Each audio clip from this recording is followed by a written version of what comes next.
Hey, welcome to What You Doin' with Brandon Horwin. And Sophie Williams. And today's special guest Hi there, is this is Adam Pascal, and I am an actor and singer and musician, star of stage and occasionally screen. Yeah, there you go. Excellent. Welcome, Adam. We're thrilled to have you here today. Thank you so much for joining us. Thank you. It's my pleasure. Thanks for having me. So we ask this question every episode, but it's great to hear sort of your background. So can you tell us a little bit about your journey to theater, how you got your start, and sort of where all the past led you to? Sure. So I grew up in New York City and on Long Island, and I grew up playing in rock bands, and I started singing in bands probably at 12 years old, and never considered doing theater. It was never something that just entered my frame of consciousness. It just, I was just all about being, in bands, being a musician. And so I did that for basically all through high school, all through college. And then I actually grew up down the street from Idina Menzel, who was a big Broadway star. And she called me up one day and said that she was going to be doing this off-Broadway musical, and they were having trouble casting this particular role.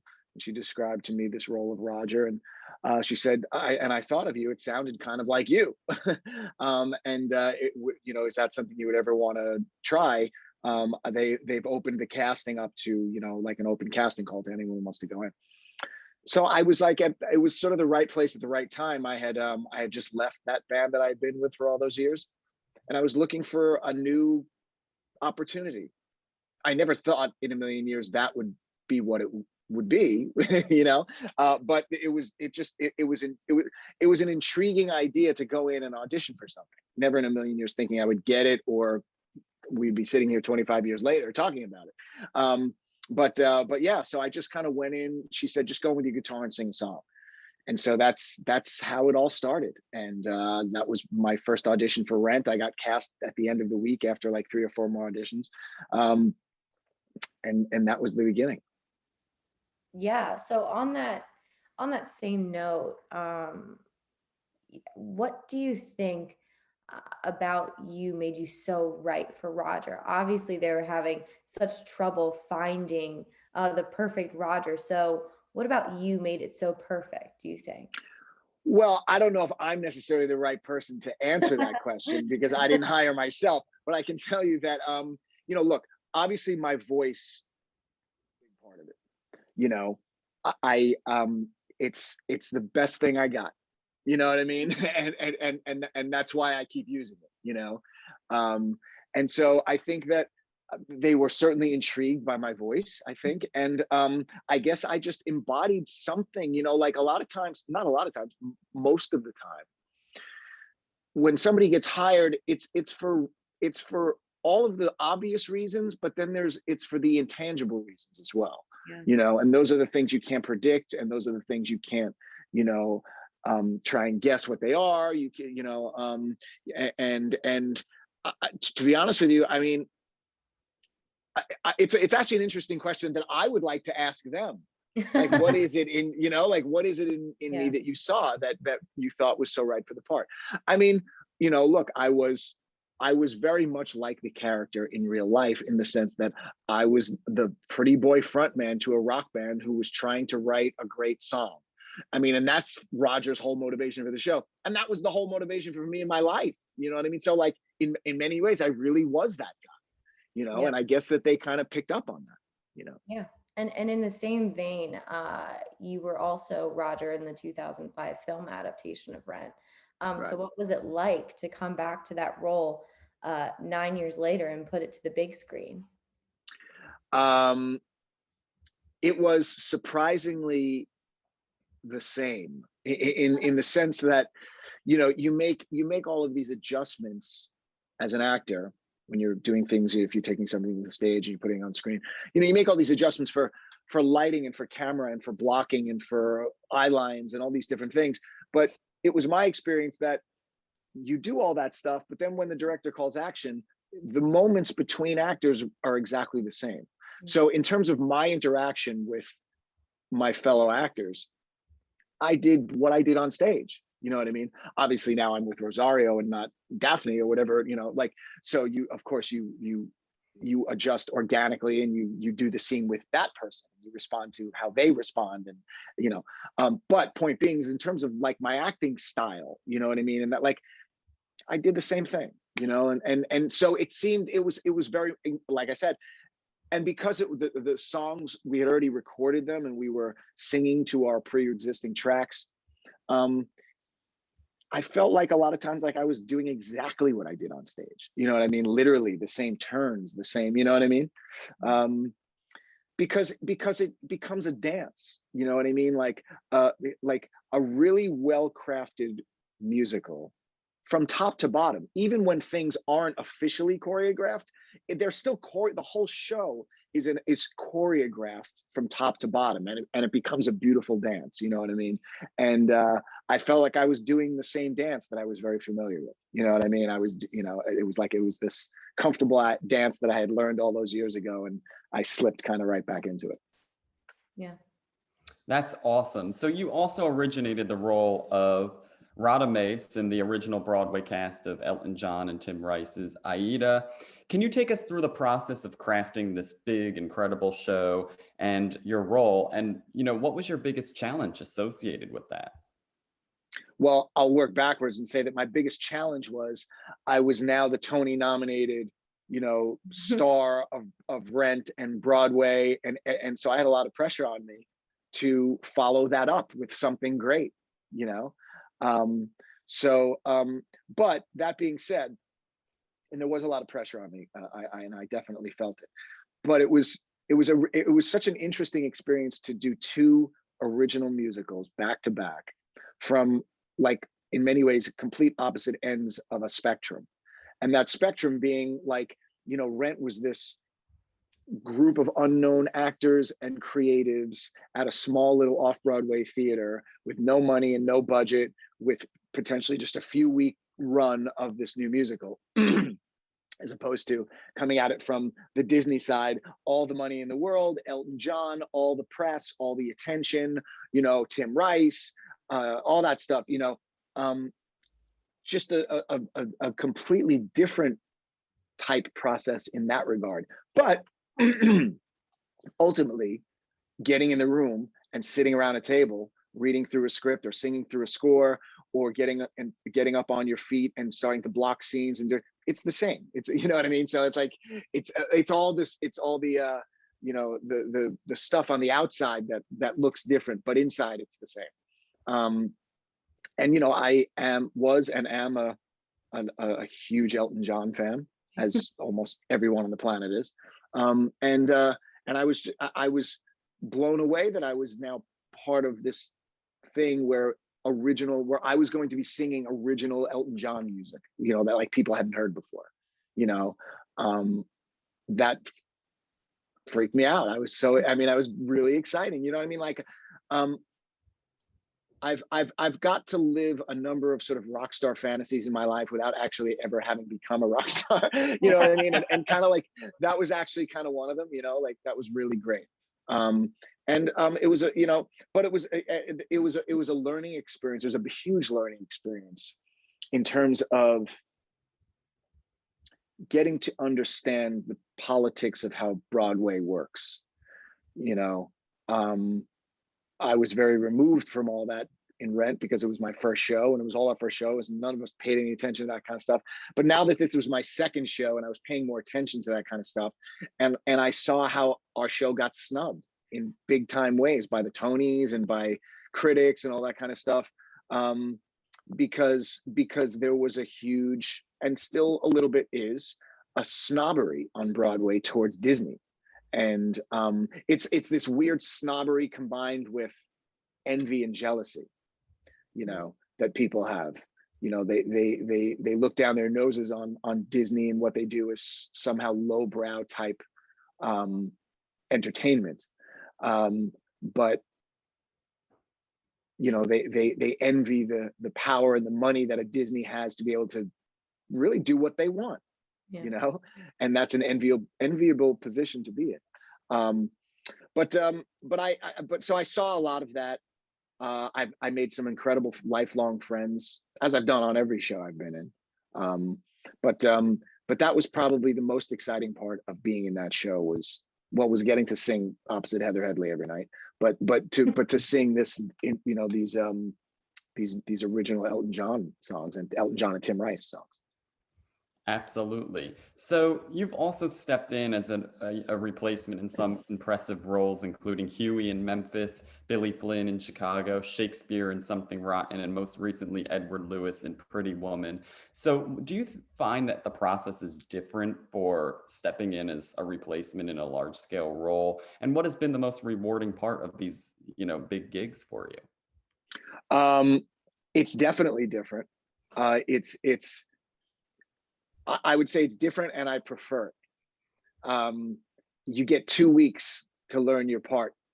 That's been my experience. I've never had more than 2 weeks and I appreciate the continuity, consistency, and certainty of taking over a role and knowing that I have a job for a certain amount of time.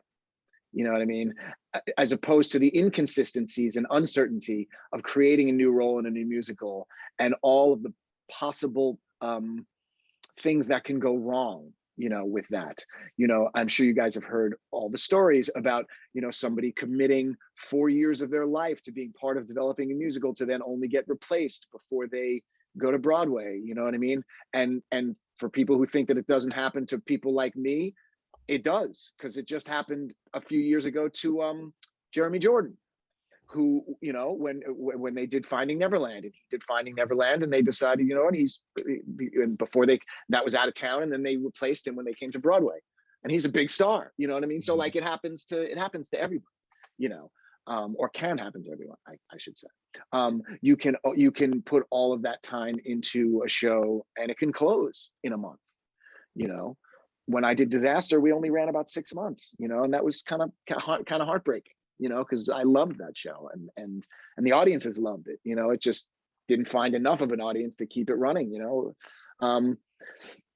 Yeah. So, well, I totally lost my train of thought. Remind me what the original premise of the question was.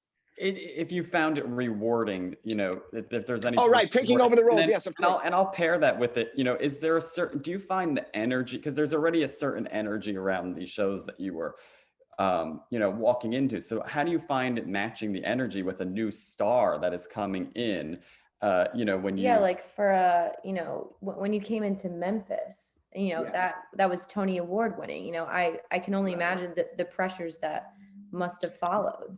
You know what? Yes and no. Mhm. Like I've the only pressure I've ever felt, sort of externally was and actually no, that's actually, let me rephrase that. I've never felt that kind of pressure externally. It's only the pressure I put on myself to be good. Yeah. You know what I mean? And quite frankly, I wouldn't have taken any of these roles except for Cabaret, which was a huge leap for me, but since then, like, I've never taken a role that I didn't know I could do.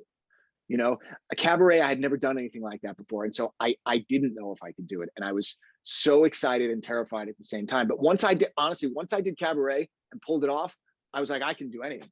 Literally, I was like, I can learn any. I worked 18 hours a day, for 2 weeks straight to learn that part, and then I rocked it. And I was like, oh my God, I can't believe this. Like, I actually can do this. It was such a departure from a Roger or a Radames to then go play the MC. You know what I mean? Yeah. That was the one I felt external pressure. Alan Cumming and all the people that came after him. And I was now closing the show. I was the last one people were going to remember, for a while. And so I definitely felt like that pressure, to be good, of course. And not just for myself, but for everyone involved. It was such a brilliant production. I didn't want to let anybody down. I never want to let anybody down. But after that, I knew I wouldn't let anyone down, because I was confident that I can pull this stuff off, Yeah. So shifting focus a little bit, you were Freddie Trumper in the highly acclaimed production of Chess at the Royal Albert Hall. So what do you think, how does your preparation differ for a concert version of a show as opposed to like a full-fledged production? Well, it differs in the sense that, first off, you have much less time, Yeah. you know, and the entire show is being put together very quickly, and all of the components have to kind of be rehearsed at the same time because of time's sake. So it's not about me, and it's not about Idina or Josh or anything. It's about everybody, and we kind of are responsible, like have to be responsible for ourselves. You know what I mean? Like there's nobody there to hold your hand, and there's nobody to, you know, like, so like there's a lot of homework involved in that kind of stuff for us, because we kind of just have to stand where we're told to stand and sing. You know what I mean? It kind of works that way. And all of the dramatic interaction between your fellow actors comes from whatever you can, you know, organically commit to within the confines of like a huge hectic thing of throwing all these things together, orchestra, you know, the 100-person chorus, you know, all of us, the dancers, the choreography, the whole thing. Like it's a major production. And again, you just don't have a lot of time. So that's the biggest difference, is just that, you know, it's just like everyone is on high alert and high octane for like, you know, 5 days to put this thing together, and then you do it. And, you know, so you work, you never stop until the whole thing is over. You start like on one day, 5 days, you work, do the 2 shows, and then now I can relax, you know, and you never go back to it, you know, as opposed to learning a show and then having the opportunity to do a run of it and, you know, get the opportunity to grow in the role. You know, that's the thing. You don't have the opportunity in those situations to grow in the role. You just have to hope that you have learned the role, you know? Yeah. So you've also recorded several albums and singles that you've released over the years, including one of from your live concert at 54 Below with Anthony Rapp, Model Prisoner, Civilian, amongst others. So what led you to recording your own music? And, you know, what's your favorite part about doing that kind of work as well? Well, as I said, I grew up playing in bands and being a musician and being a songwriter. So those desires to create my own music and put out records, at least back then, they had never gone away. And so I was given the opportunity to make some records, you know, and I kind of jumped at the chance. I don't really have that same desire to do that kind of thing anymore, just to write original music and put out records. Like it doesn't, I realized a long time ago that like my fans, that's not really what they want from me. You know, like I'm not an original artist. Like that's not where my fans are. They are in theater, and they are people who love to hear me sing their favorite songs from their favorite shows. You know what I mean? And so I know that that there's a very limited audience for my original music. And so I'm glad that I put those records out. I can't see myself ever putting out like at least full length records. I'll continue to put songs out here and there, but I do love the creative process of writing and recording songs, and I've gotten better at it over the years. Certainly, maybe not the writing part, but the recording of it. And I've gotten better at, you know, like the technical and sort of being my own in-house producer, you know, and doing all the things myself, you know, because I've become a better musician over the years, and I've gotten better. I've become a better recording engineer and mixing engineer, because I've just been doing it for so long now that now I'm actually kind of good at it, you know. So it's just another thing that's part of my toolbox that I enjoy doing, and I never know in what aspects of that I will be required to use those tools. You know, you know, I do a lot of, like, sometimes Mark Shaman called me up and was like, I need you to sing on a demo for me. I was like, great. So he sent me a track, and I've got my own studio and I know what I'm doing, and I set it up and the whole thing, and I sang it for him and I sent it back to him. Like, and that kind of stuff is really fun. And I'm really glad that I know how to do that, you know, because it's just another aspect of something that I can do in show business. Right. Show business, you know, you should be able, you know, like I always tell students this, like, don't think of it as like, I want to do musical theater for a living. Say, and understand that, no, I want to be in show business, right? In wherever that exists and wherever I can find it. And wherever I have the ability to be entertaining in some way, shape, or form, that's who you are now. And so don't limit yourself, because you know what, you won't have a career, quite frankly, if you just limit yourself to like, oh, I only do this. Well, then you're going to do it very infrequently, you know. So Absolutely. So you're, as you said, you're primarily a stage actor and star, but how have you been able to branch yourself out into TV and film? And did you learn more about yourself and your own craft in that process? well, like I mentioned, you know, I certainly haven't done a lot of it over the years. I realized early on that I was not good at auditioning. And so I just knew that I wasn't going to have a life of like that on camera actor grind of like just auditions and TV. I just knew that that wasn't going to be me, because I wasn't good at it. And I've certainly gotten better, but I'm still not good at it, you know? And you kind of have to be good at it, Yeah. you know, to go down that path. And I also realized that, like I mentioned before, I know that my strongest talent is my voice. And so to forsake that, to like, I know I'm a good actor. Am I Laurence Olivier? No, but I know I'm a good actor. I'm as competent as any freaking dopey actor you'll see on any TV show, right? I know I can do that. But that's all it would be. You know what I mean? It's just, as opposed to like, I feel like I have this, and I hate to use the word gift, because it's not a gift, because I've worked my ass off at it my whole life, but like, I've got this thing that makes me unique.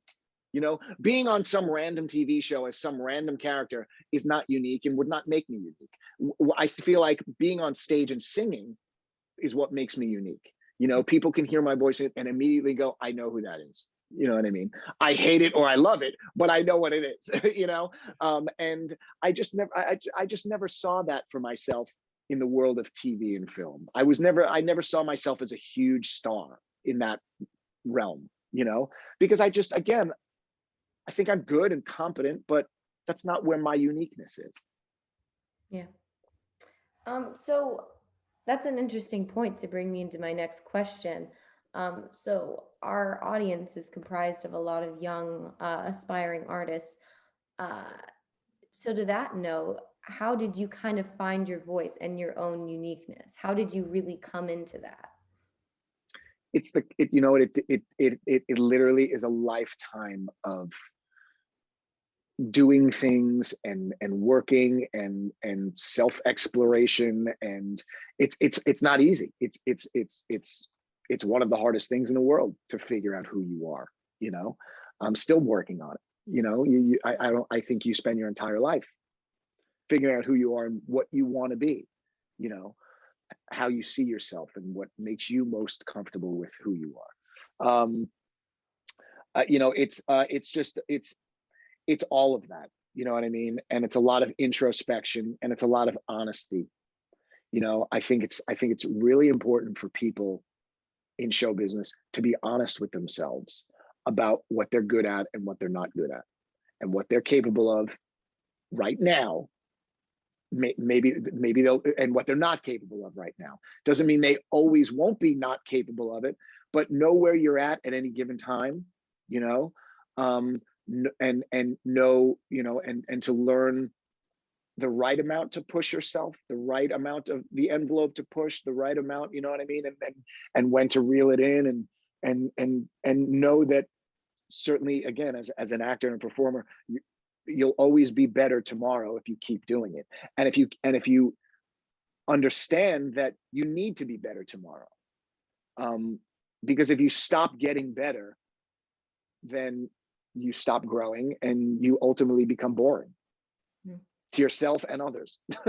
You know, so, you know, I just continually try and push myself, you know, sing higher, sing lower, sing louder, sing softer. Then you know what I mean? Work on different things about my singing, about my acting, play different types of characters that I never thought I could do. You know, I made a conscious decision early on that I didn't want to be pigeonholed as the rock and roll Broadway guy. You know what I mean? Like, let fucking Constantine Maroulius have that. Like, I don't want that moniker. You know what I mean?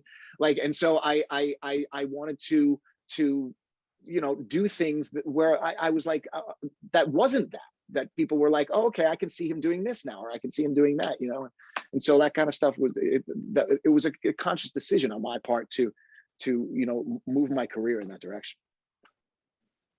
For sure. So what have you been up to? This has been a wild year, almost, year and a few months. What have you been doing to stay active and creative during the pandemic? Well, a lot of times I haven't been doing anything. And I tell people, like, that's okay. Mm-hmm. I don't need to be creative and active every second of my life, quite frankly. And if there are months go by where I'm not, well, I'm going to be okay with that. The world will continue to spin without my creative input for a couple of months, and I think that goes for everyone on this planet, no matter who you are.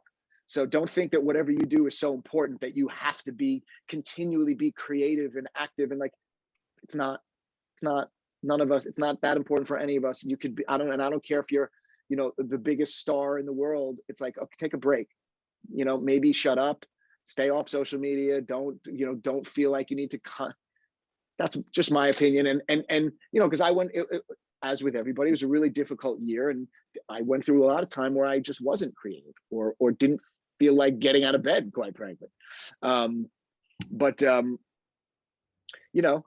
Everyone has handled this pandemic in the way that they have needed to handle it to get to the place where we are now. Some people better than others. Some people have flourished. Some people have floundered.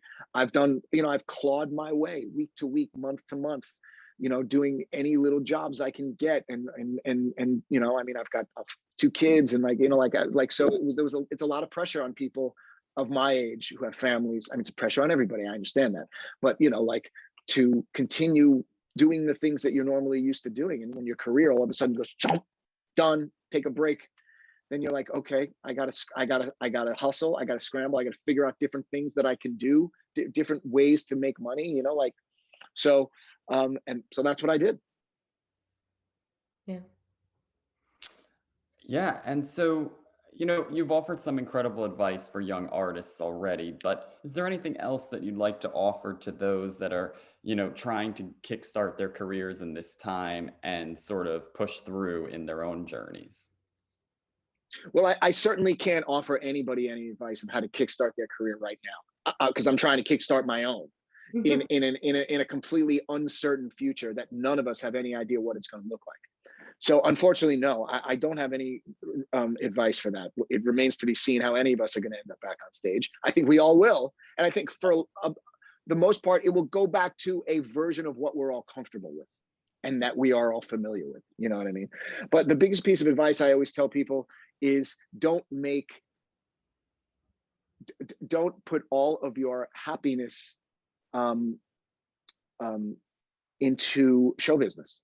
And make that the thing that provides you with that or doesn't provide you with that, and have things in your life that aren't show business that bring you joy, because you will need them. And so it's not always easy to find. Look, we all love what we do and it's the only thing we want to do. I get it. I only want to be on stage. Okay, let's all grow up a little bit and go, you know what, that's great, but that's not really the way life is. And so I want you guys as young people to understand that it's really important to have that, but understand that your happiness needs to come from other places. And it can take a lifetime to discover what those things are and where those other places lie.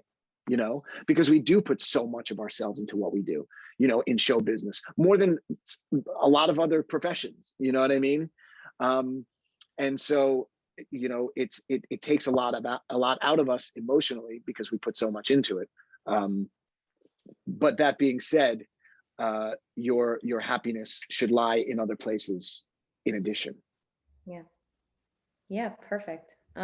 So winding down about now, do you have a favorite experience from a show or a set that you've had that you just love to tell, or it's just a great piece of advice or just a funny story, anything of the sort?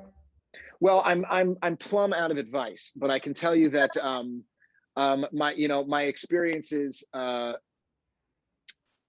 I've been incredibly fortunate in that every show that I've done has been amazing in one way, shape, or form. You know what I mean? Like there's not a stinker in the bunch in terms of, certainly in terms of my personal experience, regardless of varying degrees of success of all of these different shows.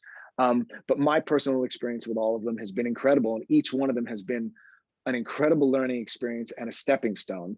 And you know, the greatest experiences I always have are the things that I learn from my fellow actors, the skills that I absorb through osmosis, you know, from my fellow actors, who I have been fortunate enough to have worked with people that are, you know, way more talented than me in a lot of ways, you know. And so so I just, you know, I try to be like a sponge.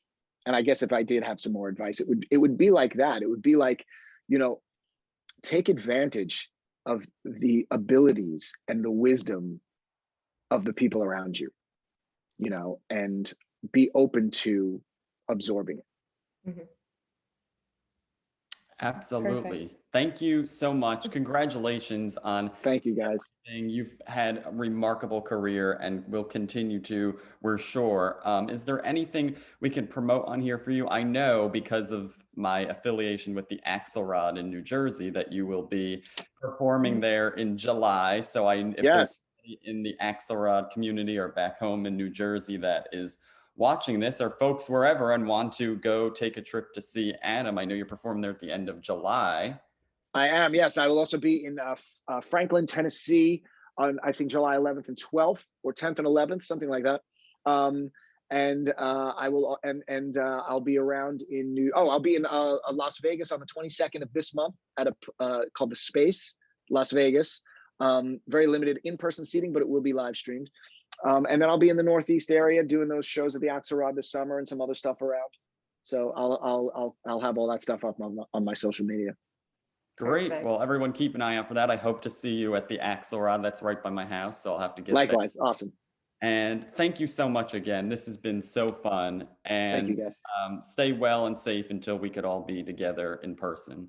Likewise. Thank you guys so much. Thank you. Take care. All right. Yep. You too. Bye.